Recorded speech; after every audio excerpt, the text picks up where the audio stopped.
When a 93-year-old man was denied his money and the bank called the cops on him, no one expected what happened next. But instead of arresting him, the officer took him on a journey that would change both their lives and eventually the hearts of thousands. This isn't just a story, it's a legacy. The morning sun filtered through the glass doors of the Bank of America branch, casting long shadows across the polished tile floor. At the front of the line stood a frail yet proud figure, 93-year-old Harold Winslow. Dressed in his Sunday best, Harold leaned lightly on a well-worn cane, his weathered fingers gripping a crumpled manila envelope that held his identification, expired, but still precious to him. It had been over 2 years since he last needed to visit the bank himself, but today was different. He wanted to withdraw cash to buy a birthday gift for his great-granddaughter Lily, who was turning 7. The teller, a young woman named Carla, offered Harold a polite but firm smile. "I'm sorry, sir," she said. "This ID is expired.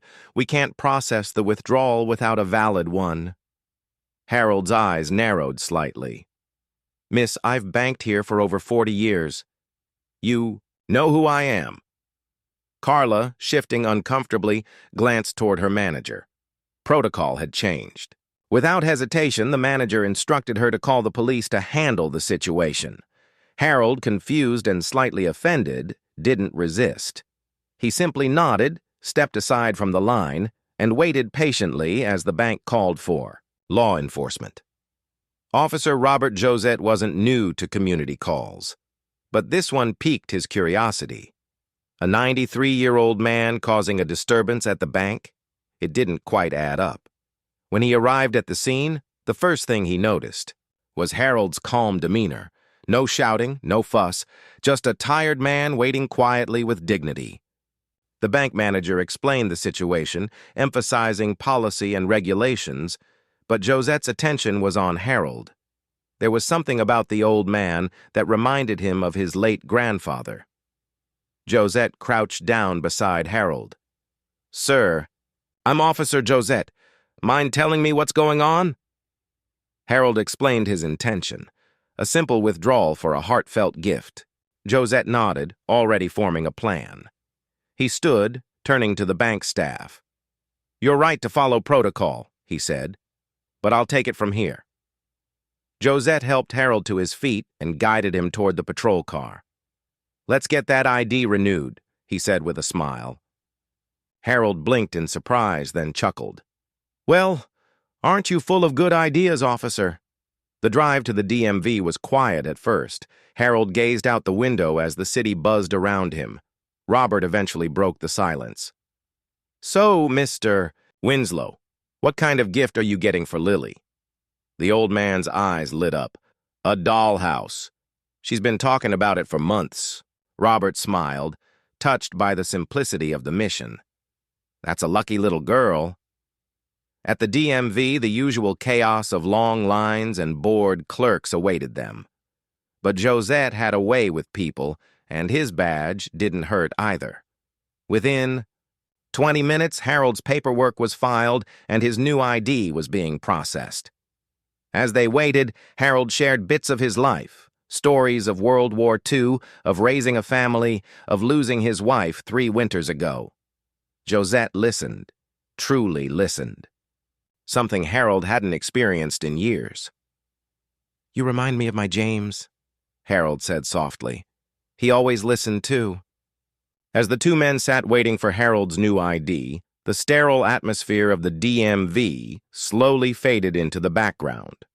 Harold's stories were vivid, transporting Robert back to a time he had only read about in history books. He spoke of landing in Normandy, of writing letters home by candlelight, and of dancing with his late wife Margaret in the summer of '48. Robert, a decade into his service on the police force, had faced countless emergencies, but rarely had he encountered a moment so deeply human. Harold's voice cracked slightly as he spoke of Margaret's passing. "She always handled the paperwork," he said with a wistful smile. "This is my first time at the DMV alone." Robert placed a comforting hand on his shoulder. "Well, you're not alone today, Harold," We'll get this done together." It was a simple statement, but Harold's eyes welled up with quiet gratitude. A clerk finally called Harold's name, breaking the moment, and together they approached the counter. The DMV clerk, a middle-aged woman named Sherry, recognized Officer Josette immediately and greeted him warmly. When she saw Harold, she softened even more. "We'll get you taken care of right away, sir," she said kindly. The process moved faster than expected, thanks in part to Sherry's gentle efficiency and Robert's presence. After a few forms and a quick photo, Harold chuckling about how he'd forgotten to comb his hair, they were handed a temporary ID and told the permanent one would arrive in the mail. Harold held the small plastic card like it was gold. "I didn't think I'd be getting one of these again," he mused. "Guess I've still got things to do." Robert laughed. "Like buy that dollhouse, right?" Harold grinned. "Exactly."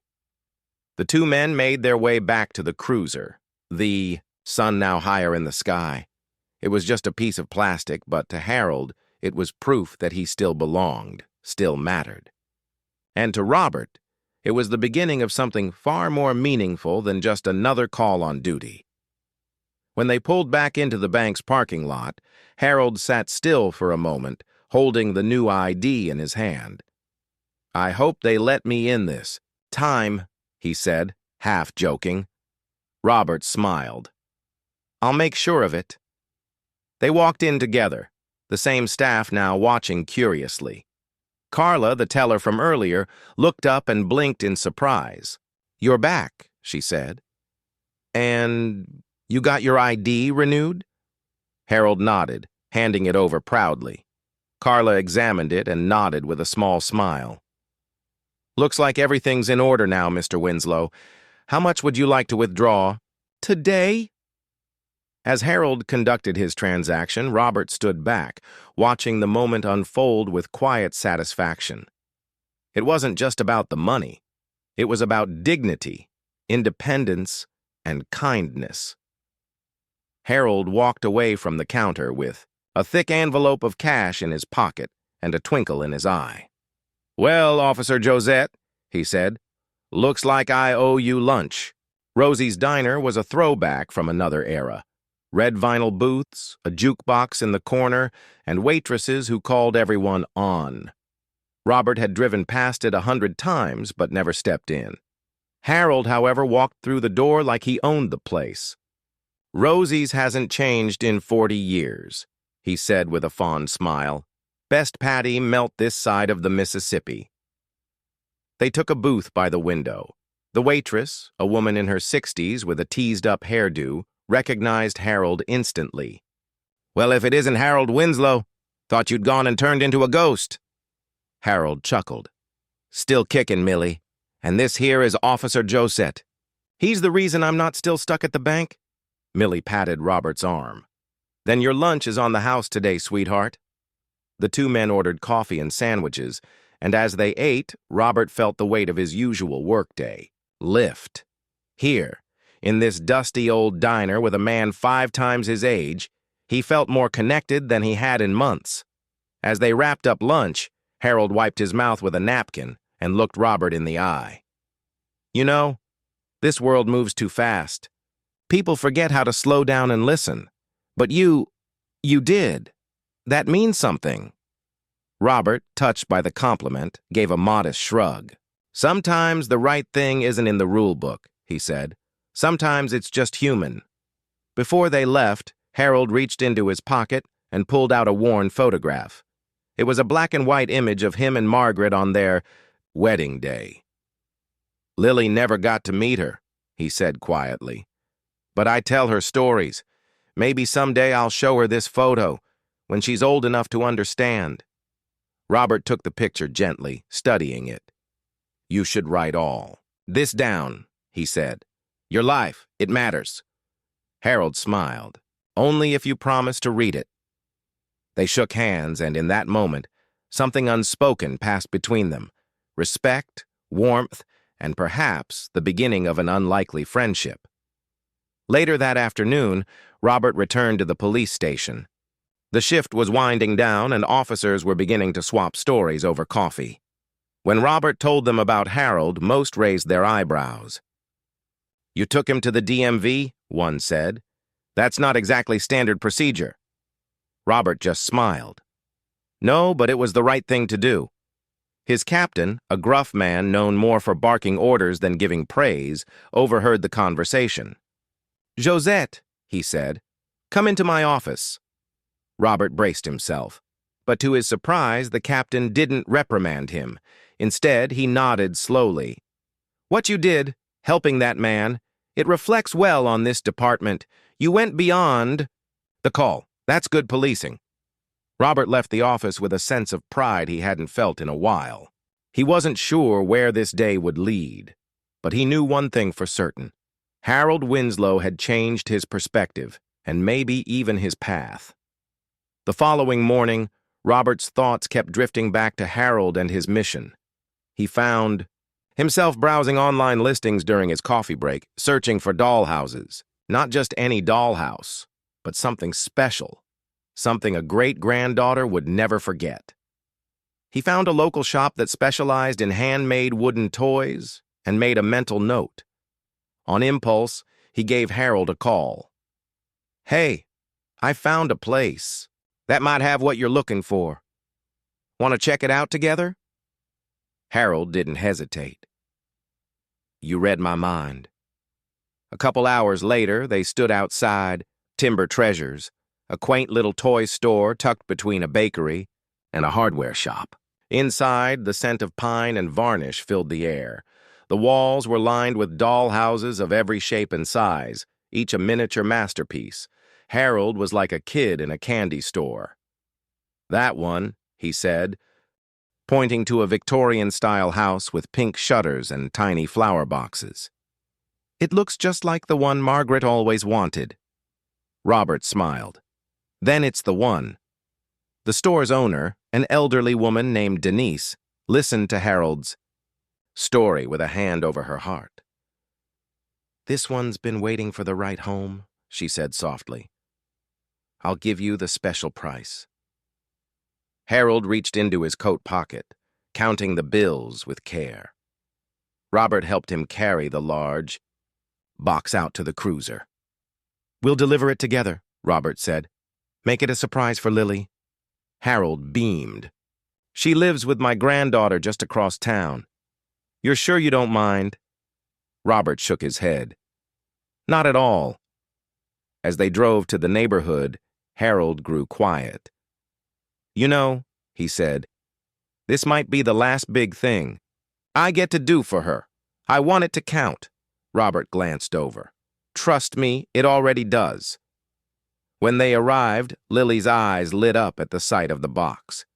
"Is that for me, Grandpa Harold?" she squealed. He knelt slowly beside her and whispered, "From me and a very good friend." After the visit, Robert helped Harold back into the car. The sky was turning a soft amber as the sun dipped low. They drove in silence for a while before Harold spoke. "You know, Margaret always believed in fate. Said people crossed our paths for a reason." Robert chuckled. "She sounds like a wise woman." Harold nodded. "She was. She would have liked you." They pulled up in front of Harold's modest home. The porch light clicked on automatically. "Can I invite you in for a bit?" Harold asked. "I've got some of Margaret's old photo albums you might like." Robert agreed. Inside, the house was cozy and filled with memories. Faded portraits, souvenirs from decades gone by, and a fireplace with a crackling ember.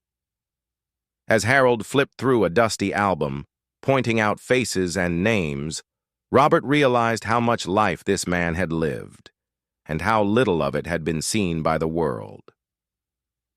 The next morning, Robert found himself driving by Harold Street on the way to work, without even planning to. There was something about the old man that pulled at his heart. A quiet wisdom, a deep well of stories. He pulled over, got out, and knocked on Harold's door. It creaked open slowly. Officer Josette, Harold said with a grin. To what? Do I owe the pleasure? I was just in the neighborhood, Robert replied casually. Thought I'd check in. Harold ushered him inside. They sat over tea, Harold insisting on using the good china, and talked about everything and nothing. Harold shared how he met Margaret at a church picnic in '53, how she beat him at horseshoes and stole his heart in the same day. Robert laughed. That sounds like the start of a novel. Harold sipped his tea. Maybe you're right. Maybe it's not too late to write one. Back at the precinct, Robert couldn't shake Harold's words. Maybe it's not too late. Inspired, he pulled a notebook from his drawer during a lull in his shift. He started scribbling down the story, the bank incident, the DMV trip, even Rosie's diner. The more he wrote, the more it came alive. He imagined the story as a collection of small moments, stitched together with care. It wasn't just about Harold. It was about dignity, aging, kindness, and rediscovery. Later that evening, Robert called Harold again. How do you feel about telling your story? For real? Maybe we write it together. There was a pause. Then Harold answered, his voice warm. I'd like that, son. I really would. Robert smiled. Then it's settled. We're writing a book. And just like that, what began as a simple act of kindness became something deeper, something lasting. Every Saturday morning, Robert and Harold began to meet, sometimes at the diner, sometimes at Harold's home. Harold would talk while Robert typed or scribbled notes. They started with Harold's childhood, moved through the war, his marriage, the births of his children. Some stories were light, like the time Harold fell into a lake proposing to Margaret. Others were heavier, like the night he held his brothers, hand in a field hospital in France. Robert listened with the same focused presence he gave on duty, only now he was solving a different kind of case. The mystery of a life fully lived but largely undocumented. You should be telling this to your family, Robert said one day. Harold gave a small, almost shy smile. I want them to read it when it's finished. I want them to see me. Robert nodded. They will, Harold. They will. Over the next few weeks, the writing sessions became a ritual. Harold grew livelier with each one, his memory surprising even himself. I haven't thought about this stuff in years, he said during one morning session, as he recounted his days as a mechanic after the war. Robert typed steadily, occasionally pausing to ask for more details. So, you rebuilt an entire engine? From scratch with nothing but a flashlight and a box of scraps? Harold grinned. That's right. Got that old Chevy running like a dream. Each chapter they built together added depth to the story, Harold's story, but also became a mirror for Robert. In Harold's recollections, Robert saw echoes of his own values, perseverance, loyalty, integrity. There was something restorative in the process, as if chronicling a stranger's past was quietly mending parts of his own present. And Harold, once resigned to fading into memory, now had purpose. Again, every page was a legacy taking shape. One rainy afternoon, as thunder rolled softly in the distance, Harold brought out an old, creased envelope from a locked drawer.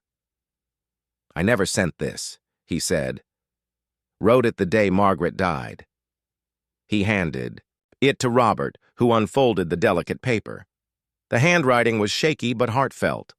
In it, Harold spoke of regret, about the things he never said, the quiet moments he took for granted, the loneliness that had crept in since she left. Robert read the letter in silence, moved by the raw emotion. You should include this, he said. Harold shook his head. That one was just for me. But you can write about what it meant, about how grief doesn't end. It just softens. Robert nodded. He understood more than he let on. That letter, though unsent, became a turning point in their manuscript. It grounded the narrative in something universal: loss, love, and the resilience of memory. Word had begun to spread at the precinct. "Josette's writing a book with some old guy," his colleagues whispered. Some teased, others were intrigued. Robert didn't mind. He brought in a few early chapters to share during a slow shift. By the end of the day, even the skeptics were asking when the next part was coming.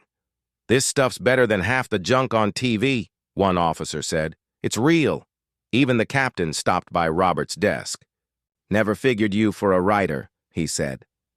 Robert smiled. "Didn't know I was either."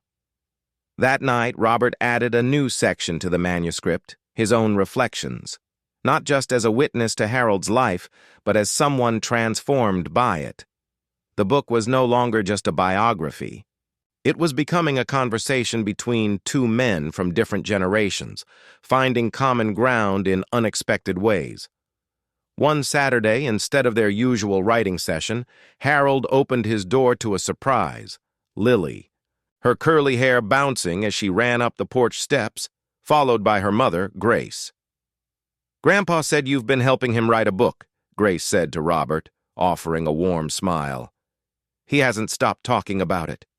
Inside, Lily wasted no time setting up a tea party with her dollhouse, inviting Harold and Robert to join. Harold squeezed himself onto the carpet beside her, laughing as he lifted a tiny ceramic teacup. To Lily, the queen of imagination, he toasted. Robert raised his own plastic cup. And to Harold, the king of stories. Later, as Grace helped Lily pack up, she pulled Robert aside. "Thank you," she said, her voice soft. "You've given him something to look forward to. I haven't seen him this present in years." Robert nodded, quietly absorbing the weight of her words. What had started as a small favor at a bank was now rippling through generations. It took time, but finally, they had something tangible. Robert had formatted the first 100 pages of the manuscript and printed it at home, binding it simply with a plastic spine. He handed the stack to Harold one crisp afternoon. "Here it is," he said. The first draft of Echoes of a Quiet Life. Harold ran his fingers over the cover, as if it were sacred. "Never thought I'd see my name on a book," he murmured. He opened to the first page and began to read aloud, his voice steady but full of wonder. They spent the next hour flipping through the pages, correcting a few names, fixing a date here or there, but the heart of it was solid, real, alive. Before Robert left, Harold held the draft to his chest. "If anything ever happens to me, promise me this won't stay locked away in a drawer." Robert nodded solemnly. "I promise." "The world deserves to know you." The next morning, Robert received a call. Harold had collapsed in his garden while watering the roses. Paramedics had taken him to County General. Robert dropped everything and rushed to the hospital. The sterile white halls buzzed with quiet urgency as he found Grace and Lily in the waiting room. Grace looked up, her eyes rimmed with worry. "They're running tests. He's conscious, but tired." Robert was finally allowed in. Harold lay in bed, paler than usual, but smiling faintly. "Told you I was old," he joked weakly. Robert pulled up a chair. "Yeah, but you didn't say you were planning to scare us all." Harold's eyes twinkled. "Figured I'd add some drama to the book." Robert reached into his bag and pulled out the manuscript. "Then let's make sure you're around to write the next chapter." The hospital room became their new writing space. Harold, despite the IVs and machines humming softly around him, insisted they continue the work. "We're not done yet," he said firmly. Robert didn't argue. He brought his laptop, a notepad, and 2 coffees, one for himself and a decaf for Harold, who scoffed but drank it anyway. They focused on the final pieces of Harold's story: the quiet years after retirement, the loss of Margaret, the steady routine that followed. "I used to think those years were empty," Harold said, gazing out the window. But now I see they were the quiet chapters, the ones where I was still learning how to carry on. Robert nodded, typing steadily. It's the quiet chapters that shape us the most, he said. Between moments of fatigue, Harold would nap while Robert edited. Nurses started calling him the writer cop, and Harold beamed with pride every time someone asked about the book. Even in the hospital, his story was touching lives. A few days later, Robert brought in a freshly printed dedication page. Thought, "We'd better get this in before you give me another scare," he joked.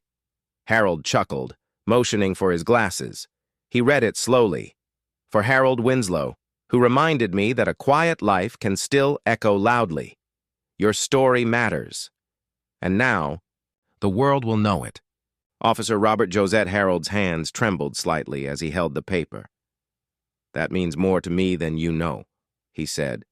You didn't just help me write a book. You helped me be seen. Robert swallowed the lump in his throat. You helped me remember why I became a cop in the first place. That night, Harold asked Robert to keep the dedication beside his bed. Just in case I forget who I am, he joked softly. With Harold stable and slowly regaining strength, Robert decided to organize a small reading at Rosie's diner. He made flyers, called in a few favors, and invited the whole precinct, along with Harold's family and friends. Rosie cleared space in the diner, and Millie decorated the back wall with strings of soft lights and photos of Harold through the decades. Harold arrived in a wheelchair, proudly holding a copy of Echoes of a Quiet Life in his lap. Lily sat beside him, gripping his hand. Robert stood at the front and began to read. He chose the chapter about the DMV, the bank, and how everything started. People laughed, teared up, and applauded. By the end, the room was buzzing, not just with praise, but with reflection. A man in the back, a veteran like Harold, walked up to him. Your story felt like mine, he said. Harold looked up, eyes misty. Then it was worth every word. Following the diner reading, something unexpected happened. People started asking for copies. Friends, neighbors, fellow veterans, even strangers who had heard whispers of the story wanted to read about Harold. Robert wasn't sure what to do at first. It was just supposed to be a personal project. But Harold had a different opinion. We print more, he said simply. If my story can help people feel less forgotten, then it's worth sharing. Robert looked into small self-publishing options, and within a week, a limited batch of printed books was delivered. Harold autographed each one with a shaky hand and a short note. To remember that we all matter. H.W. Requests kept coming. Indoors. A local newspaper wrote a piece titled, The Officer and the Gentleman, A Friendship Bound by Stories. Suddenly, people recognized Harold at the grocery store. He became, in his own humble way, a bit of a local celebrity. But through it all, he remained grounded. I don't want fame, he said. I just want people to remember what kindness looks like. A producer from a local news channel reached out. She wanted to feature Harold and Robert in a segment about human connection, generational friendship, and unexpected acts of compassion. Harold, naturally, was hesitant. I'm no movie star, he said. But Robert convinced him. You're better. You're real. The interview took place at Harold's home.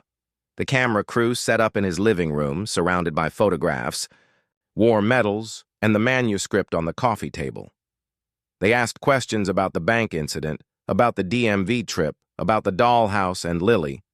But what resonated most was when Harold said, This young man didn't just help me get my ID. He reminded me that I still had a story worth telling. The segment aired that evening. Within hours, messages poured in. A woman in Minnesota wrote, Thank you for reminding me to call my grandfather.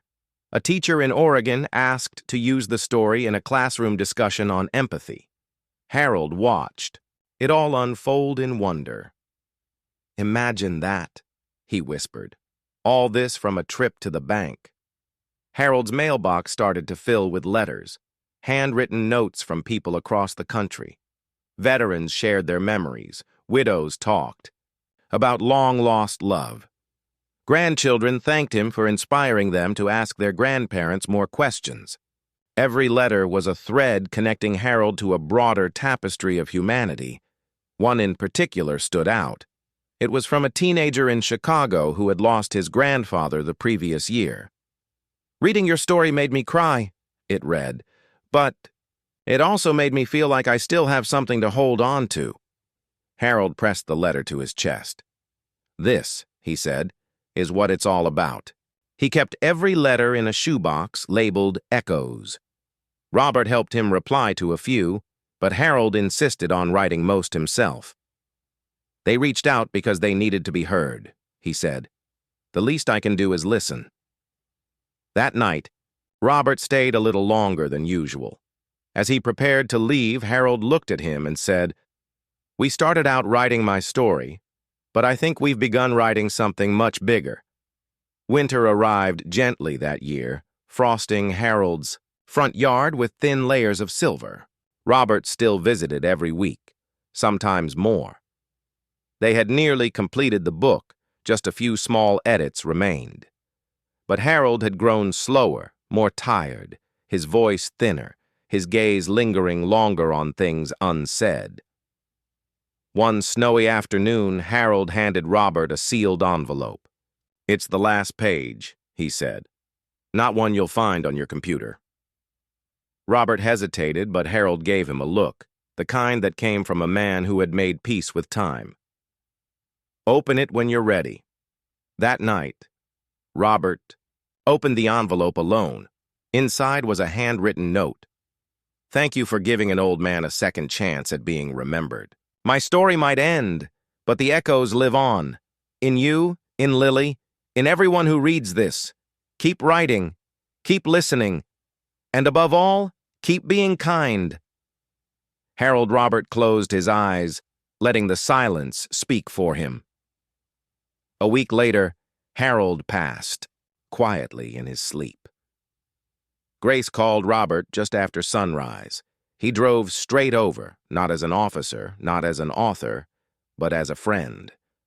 Lily met him at the door, holding the dollhouse in one hand and Harold's book in the other. "Grandpa said I had to take care of his story now," she whispered. The funeral was small, intimate, and deeply moving. Veterans saluted. Friends read passages from the book. Robert, fighting back emotion, stood and shared the story of how they met. That ordinary moment at the bank that had changed both of their lives. "Harold Winslow taught me what it means to serve with heart," he said. "Not just as a cop, but as a human being." He ended with Harold's words. "Kindness doesn't need a uniform. It just needs a moment." Months passed. The book, now officially published, gained quiet momentum. Book clubs picked it up. A few schools assigned it. A nonprofit even reached out to adapt it for a short documentary. But Robert didn't care about fame. What mattered most was that Harold's voice continued to ripple through the world. Every year on Harold's birthday, Robert visited Lily and Grace. They'd drink tea in Harold's cups, flip through the photo album, and reread parts of Echoes, of a quiet life. Lily, growing fast, had started writing her own stories. "I'm going to be a writer too," she said one day, beaming. Robert smiled. "Then you'll be carrying on the echo." And somewhere in the quiet hum of memory, the voice of Harold Winslow lived on, not forgotten, not silent, but resonating, through kindness, through legacy, and through the timeless power of a life fully, beautifully lived.